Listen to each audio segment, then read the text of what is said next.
तो चलते हैं हिंदी व्याकरण देखते हैं। हिंदी व्याकरण में स्टार्ट है, ठीक है, वाक्य, ठीक। तो हिंदी व्याकरण है आपकी,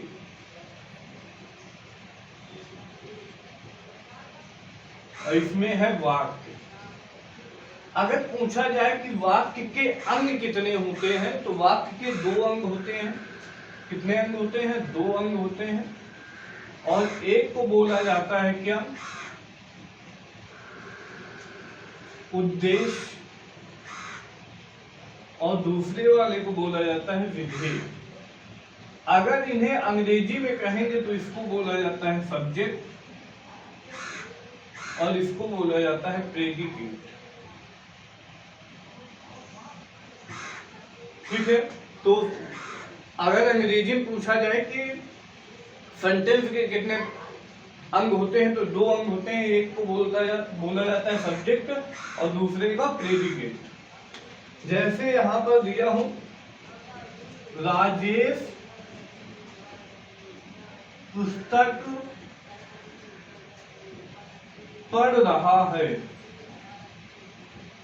तो जो काम करे, ठीक है, वही उद्देश्य होता है। तो ये उद्देश्य है आपका, ठीक है।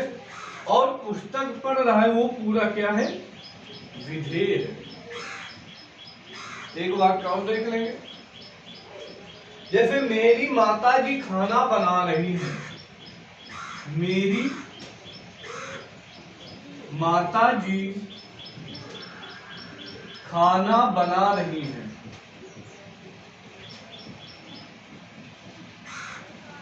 अब इसमें बताएंगे कि उद्देश्य क्या है और विधेय क्या है, ठीक। तो मेरी माताजी, कौन काम कर रहा है? मेरी माताजी। तो ये उद्देश्य है आपका, और इसके पीछे का पूरा क्या है? विधेय है। तो उद्देश्य और विधेय ये होते हैं वाक्य के अंग। अब आ जाते हैं वाक्य का वर्गीकरण, ठीक है। तो वाक्य का वर्गीकरण कितने प्रकार होता है?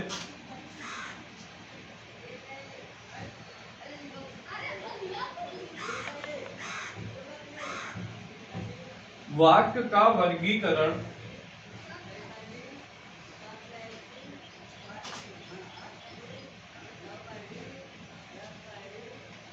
वाक्य का वर्गीकरण 2 प्रकार होता है। एक होता है अर्थ के आधार पर, और एक होता है रचना के आधार पर।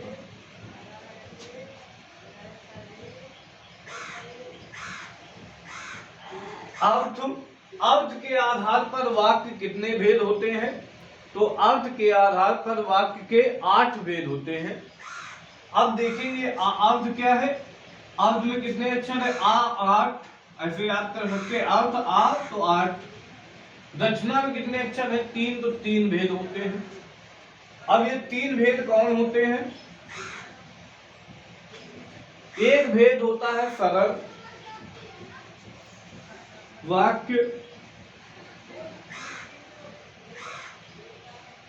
एक होता है संयुक्त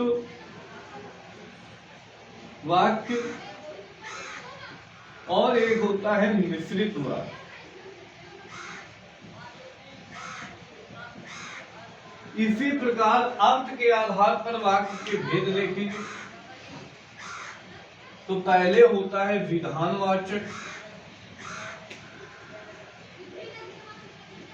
दूसरा होता है निषेधात्मक,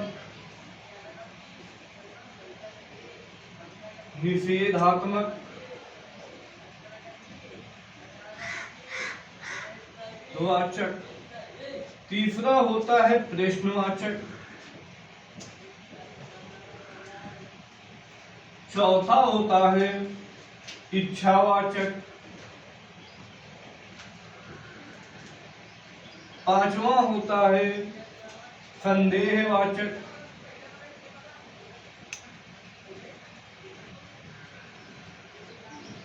सातवां होता है संकेतवाचक,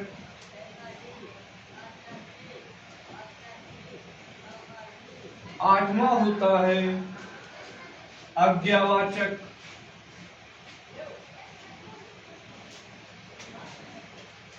और लास्ट बचा 8वां विस्मयवाचक।